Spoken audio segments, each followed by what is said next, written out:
Cheat Code. Welcome to Pickleball Cheat Code, the show for competitive pickleball players who want to level up their game. We focus on advanced strategies for experienced pickleball players, stuff only the pros really know. I'm Brodie Smith. I'm a 5.5 level player and a coach, and I'm here with my colleagues. Special episode today, Garrett and Kyle. Garrett and Kyle are the owners of Carbon, so it's going to be a fun little bonus episode here today. And we're going to be talking about the story of Carbon, the foundation a little bit, and then mainly focusing on our new paddle release, the TruFoam Genesis 4, which is super exciting.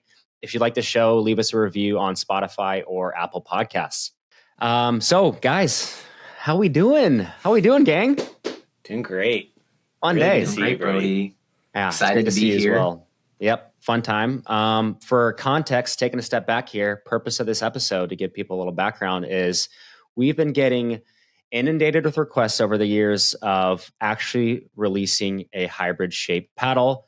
And that's what's so exciting about this episode is that today, as we're not recording it today, but we're releasing here on July 23rd, the official release of the TruFoam Genesis 4, our first hybrid shaped paddle, which is beyond exciting. So we thought it'd be great to bring on our owners here, Garrett and Kyle, to give a little bit of a backstory about what led to this paddle and the story of Carbon, and really just kind of dive into that all together. So would love for you to kick off a little introduction about yourself. I think, Garrett, it'd be great for you to kick things off as the founder of Carbon. So feel free to give the people that don't know you a little intro about yourself and our story here. Yeah, totally. Well, hi, my name's Garrett. Good. And I started Carbon in 2021. I was in a past life, I guess, a wine sommelier for, I don't know, around 5 to 7 years. And essentially, pandemic hit, long story short, no job. And I was given a lot of free time to play pickleball, and I got super passionate about it. And it was at that time when I noticed, a lot of the paddles I was using at the time just were breaking and not lasting very long. And I realized that I think there's a better option out there. And so I just kind of had a paddle made out of carbon fiber created to use for myself and my doubles partner, Ryan, at the time. And, had just a handful made, and a lot of people started seeing us play with it and asking about it. And finally, I was just like, you know what, maybe we should try to sell a couple of these. And kind of just crazy roller coaster ride from there. And that was the start of Carbon. Perfect. Well said. Kyle, take the wheel. Tell us about yourself and the backstory of you two. Kind of adorable. You guys have been friends for a while. I think people want to know about that too. It's kind of cute. All right, I'll do my best. Hey, everyone, I'm Kyle, the other owner of Carbon. As Brodie alluded to, Garrett and I have known each other since we were little kids. So something like first grade, been friends ever since. Garrett created the first Carbon paddles, like he said, just for himself. And then people wanted to buy them because they were so different, played better. We were one of the first ones that had kind of this all black, cool, sleek design. At the time, it was like all bright colors and kind of crazy looking. So yeah, Garrett kind of realized he might have a business on his hands, and we chatted about it a lot since we were friends. And I kind of have a kind of entrepreneurship and business background prior to Carbon. And so the rest is history. We decided to kind of create the business and see what we could do with that, and kind of always having roots in innovation, specifically with paddles. And, it's been a fun ride, and excited to talk to you guys all about TruFoam Genesis and the new paddle. The only thing I'm regretting is having Brodie lead this. We should have had Tanner here, but that's okay. Thank you, Brodie, for doing your Already best. off to a disrespectful start. Okay, thanks. Appreciate it, Kyle. Yeah. Tanner was busy. I think that was the issue. Yeah. So I'm just the backup slop just to carry this through. Yeah. All right, great. Yep. No, I appreciate it. And well, speaking of poor anything, is Kyle, can you talk a little bit about your pickleball game? Because I know, to credit to Garrett, some people don't know, Garrett's a high level player. He's a good player, 5.0 plus. He crushes it out in the court. Kyle, what would you rate yourself out there if you had to give yourself a little? I'm getting better, guys. I've been playing consistently. I started playing when I got involved in the business with Garrett. So Yeah, I don't know where I'm at. I cover Garrett's like, 5.0 plus wherever he is. And I cover the below 5.0 level, the intermediate to maybe advanced level. Kyle is like low key a crazy athlete. Like he is probably like the best surfer in our friend group. He goes out on like the biggest days when nobody else will. And then like in high school, he was like the only freshman to make the varsity water polo team.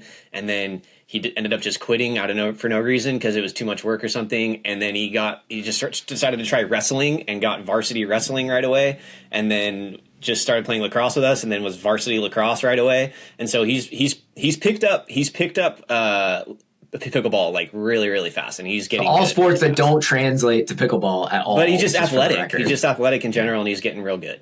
Didn't know you're such an athlete. Look at you. I feel like the wrestling though is kind of a cop out, probably because of your weight. Like I was a skinny guy, and everybody asked me to do wrestling just because it's like a guarantee. Because I was 90 pounds in high school. Is that the same, or were you like good? Because that's what I remember for me, and I didn't want to do it because I'm just a little weak boy. But he's like, I think I have like 30 or 40 pounds on him, and he can still just like pin me easily. That's impressive. All right.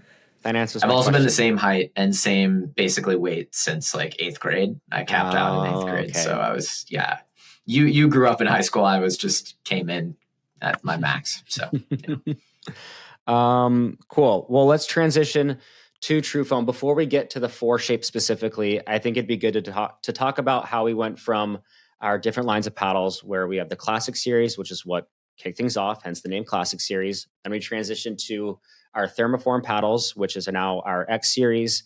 And then now we are at TruFoam. So if you guys can give a little background of the development process of going from each phase there, our different paddle lineups, and more about TruFoam in general, I think that'd be awesome to chat about here. Sure. I'll start it off. So yeah, the first paddle we made was the Carbon 1. That was just, looking back now, that's a standard, cold pressed carbon fiber paddle. Pretty standard, but honestly plays really good. I still like to use that paddle.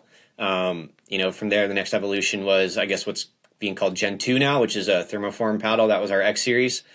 And, really great paddle, added a lot of, power and added to the sweet spot.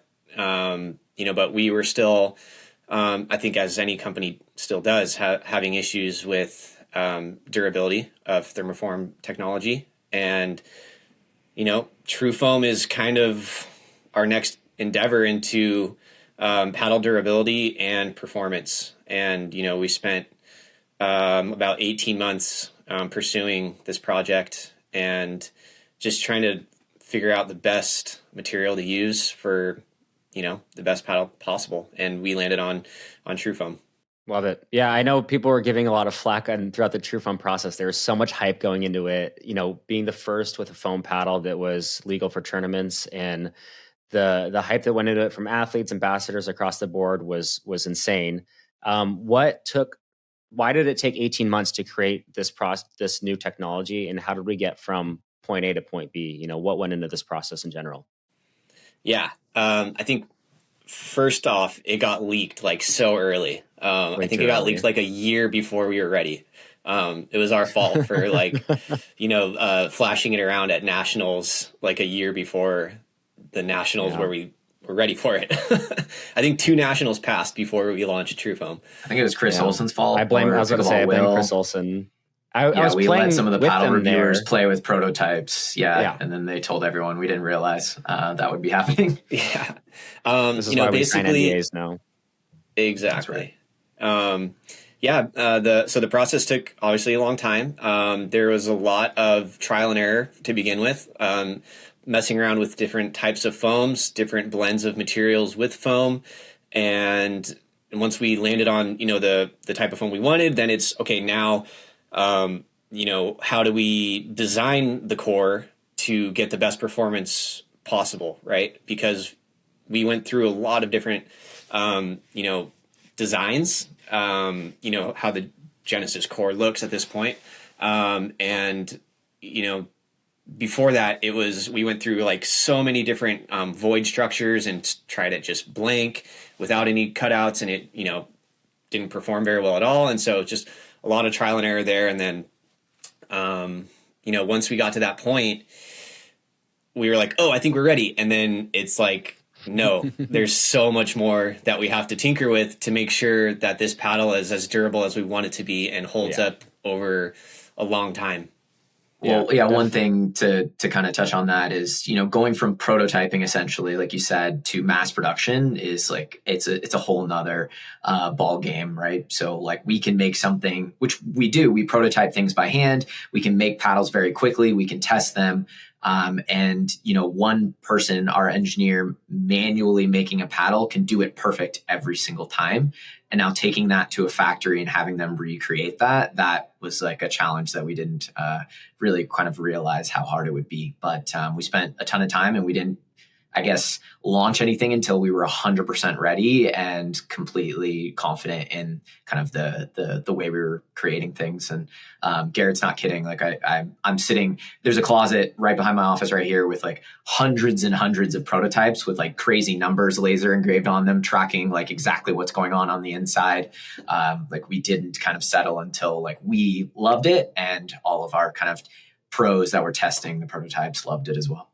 I feel like the prototyping process is so unique. Not many other companies have the luxury of being able to spit out a paddle same day where we want to try something new. And that's got to be especially fun for you, Garrett. I'm jealous of that aspect of your role with the R&D side, where you can just go out there and just hit the courts and test anything you want. And it was fun being a part of that, as well as for the small scale that I was. In referring to the core, taking a step back, we were talking about that earlier. Can you show the core for people on our video listeners to see what that looks like and what the TruFoam tech actually is, like that high density foam? Because I think you had a core with you. Yeah, for sure. So this is our Genesis 4 core, and it's a full foam, high density, only foam. There's no blend of honeycomb or any type of material in this. We got the idea from two things, kind of. Our surfing background helped a lot. We wanted to make something that kind of flexed, and the first thing we thought of was the way surfboards flex. And then, as we're designing, we also wanted to take inspiration from tennis strings. And so this design is our attempt at making the paddle kind of flex in the center and absorb the ball, kind of like tennis strings do, to provide that extra dwell and also power. And so I think we nailed it with this design, and we're really happy with the performance of it. But Kyle can probably add some more. Yeah, I can add a couple things. For those of you who aren't watching this podcast on video and didn't see Garrett showing off the core, if you just Google Carbon TruFoam Genesis, I'm sure it will pop up very early on. There's a lot of reviewers that have kind of shown video of what the core looks like. It's pretty unique. It's a black core versus like the white honeycomb. It's pretty striking. It looks very different. I think another thing to point out is, we talked generations of paddles. Garrett talked, Gen 1, Gen 2, and this paddle is what we would call, or the industry has sort of coined things as Gen 4. So as you probably kind of just figured out, we skipped Gen 3. And that was on purpose. That kind of Gen 3 technology was taking place and taking off in that kind of 18-month period where we were designing these paddles from the ground up. It's pretty commonplace with Gen 3 paddles that they have durability issues, even more so, I would argue, than Gen 2 paddles. It's a combination of foam and honeycomb and other components on the inside there that are easier to break down and a lot more chance for failure. So it was something that we weren't interested in producing on our end. And we wanted to kind of skip that level and go straight to foam, where we could kind of come up with something that we developed specifically for pickleball that was kind of like the perfect designed to last longer and kind of have the performance that we wanted, I guess. What's unique about us and our team is that, you guys were able to lead the way and establish TruFoam as the first Gen 4 paddle on the market, which is so exciting. But now we're seeing this come up across the board after, people are trying to follow suit and chase us, and we're seeing other Gen 4 paddles out there in the market. What are your thoughts on that, and how are we positioning ourselves based on that, from us seeing more the Gen 4 paddles come about? I mean, honestly, I think it's one of those like situations where imitation is the highest form of flattery. It shows that like what we've built and what we've like been working on for a year and a half is actually having meaningful change in the industry. And all these brands are coming out trying to make something that kind of matches the same performance or durability and all of these sort of things, which has been really cool to see. I guess my only thoughts on it or kind of warning to consumers out there is, we spent so much time on quality assurance with this paddle and all the durability claims that we make. Like, be careful. A lot of people are launching these Gen 4 paddles, kind of just taking the word of the factory at face value and launching stuff without actually testing anything. And there's a lot of brands launching foam paddles claiming durability, and they're having a lot of failures. They're having to like recall them essentially or postpone launches. So my advice is it doesn't have to necessarily be Carbon. Obviously, we'd love you to buy our paddles, but just make sure to buy from a company that has got a warranty that they stand behind, and does their own kind of development work to make sure that the paddles like will stand up over time. That would be kind of my best advice I could give. Love it. Well said. Yeah. And as I mentioned at the top of the episode, there's been so much hype, specifically like with the success of the TruFoam, and what we've seen from reviewers and athletes has been already incredible. But the demand and the hype leading into the 4 shape specifically. And as a reminder, the 4 is that true hybrid shape. So it has an arrow curve top and a tapered neck. So it's great for a 2-hand backhand. It's very versatile for a lot of different play styles. So I wanted to talk a little bit more about what makes this shape unique and what makes it great and how it fits so many different play styles. I think the most notable thing is the swing weight and twist weight. I don't know if you guys have the numbers off the top of your head, like those specs, but I feel like it'd be good to discuss that because it's so much lower than the other shapes that we have, which makes hand speed insane. It moves through the air like butter. It's crazy. In going through the shapes, like the TruFoam 1 is our elongated shape with an extra long handle. Then we have the TruFoam 2, which is the traditional square shape, which is really great for control and versatility for, a really wide sweet spot and kind of that wide body design. Then we have the TruFoam 3, which is the elongated shape, traditional elongated. And then now, like I mentioned, the TruFoam 4, the hybrid. I know I did a lot of talking. I'm obviously excited about it because it's now my personal favorite paddle and I'm obsessed with it. So I got carried away, but yeah, I'll shut up now. I mean, we're excited too, Brodie. But real quick, I feel like not everyone listening is like a hardcore paddle nerd like the 3 of us. And there's a few things that I guess we should define. So one, you mentioned the arrow curve top. If you guys have seen it before, that's sort of the rounded top versus like a squared off top of a paddle. And then you mentioned swing weight, twist weight, which I do have those numbers and I can share real quick. But maybe Garrett, if you could define those kind of that terminology so those people who are not paddle nerds like us know what we're talking about. So I can, do my best to describe the swing weight and twist weight in layman's terms. But essentially, swing weight is how fast the paddle can swing through the air without too much head weight, essentially, right? So the lower the swing weight, the faster the paddle is going to feel while you're swinging it and hitting a ball.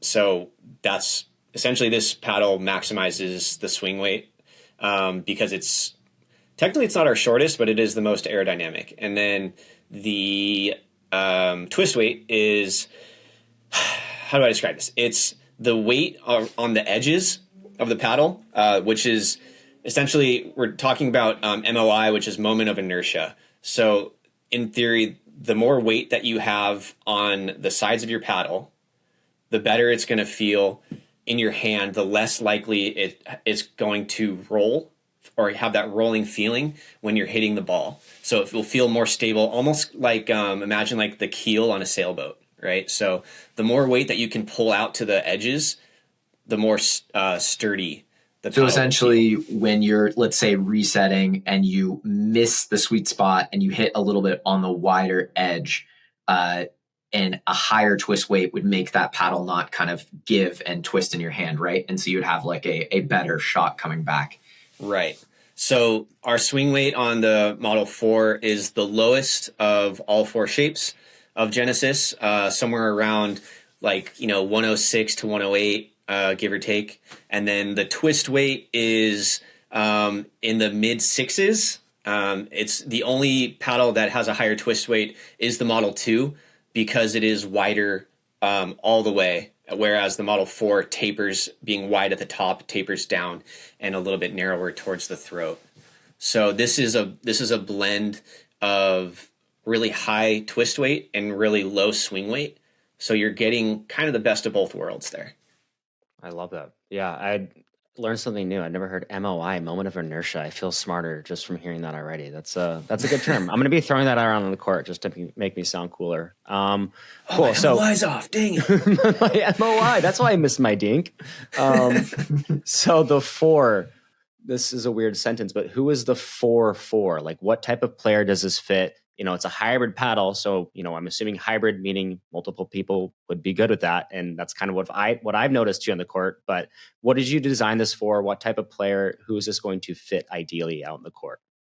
Yeah. So definitely anybody who prioritizes hand speed, hands battles at the net, this paddle excels there. And anybody coming from the Model 2 that's comfortable with that shape, this is going to feel like a really natural transition.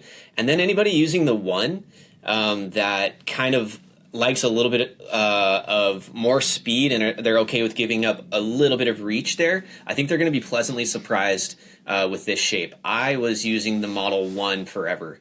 I really, just personal opinion, I didn't care for the Model 2 shape. It just felt a little bit awkward in my hands. And so I was a little skeptical about trying the 4, and like the exact first time I played with it, the first hit, I was like, oh, this feels so natural. It just feels so good. So it was for me, a really good transition too. Coming from a similar experience, I went from the 1, then I switched to the 2 in the wide body, and then, which was a shocking transition for me because I always use that elongated shape. But then even coming from the 2, going to the 4 was still a really natural transition as well. So I think whatever paddle you're using, it's really easy to transition to this shape versus transitioning to any other shape. So I just thought that was worth noting too. Yeah, like the 2, I would say you're sacrificing maybe a little bit of sweet spot since that thing is so wide. And then the 1, you're sacrificing a little bit of length. Yep. So spot on. Kyle? Yeah. I guess just to put the cherry on top, the name hybrid really covers it. It does everything really well, but does not like lean into one specific attribute that it's like off the charts on. So people have been asking me like, should I play with the 4? And I think the answer, generally speaking, is like, it's a great paddle for almost anyone in almost any play style. The only caveat I would give to that is anyone who has like some attribute to their game that they like 100% prioritize over everything else. So if you just really, really want the longest paddle with the longest handle, then you should get the elongated paddle, the 1. And if all you care about is like the best resets and the biggest sweet spot, then the 2 is perfect for you. So I think that's it. But most players kind of prioritize wanting to be decent all over the court. And if that's you, like this is a paddle that's a great fit. And I would even say, like, I would say if you're like a singles only player, stick to the 1. But we know that Tanner has been using the 4 for singles and doesn't even use the 1 for singles. So it can do singles as well. I hit harder and I'm quicker with the 4 than I am with the 1, but I talked to some other people recently that still prefer the 1 for singles. So it's interesting how it just depends how you strike through the ball, like what that hand speed looks like and how you're coming at it at what angle really changes it. So there's a lot of little nuances to make the preference, fit your game. But I was going to say I transitioned to the 4 for both singles and doubles. Did you guys do the same thing? Or are you guys using 4 for both? Is that your go-to now? Yeah, I've only ever used like 1 paddle for both.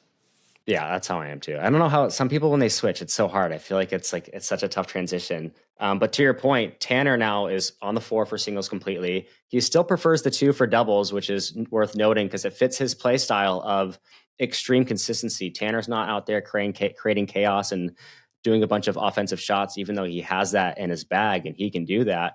But he values just never missing a reset, which is really smart. And, the sweet spot is a little bigger on the 2. So makes total sense. But yeah, definitely thought that was worth noting too.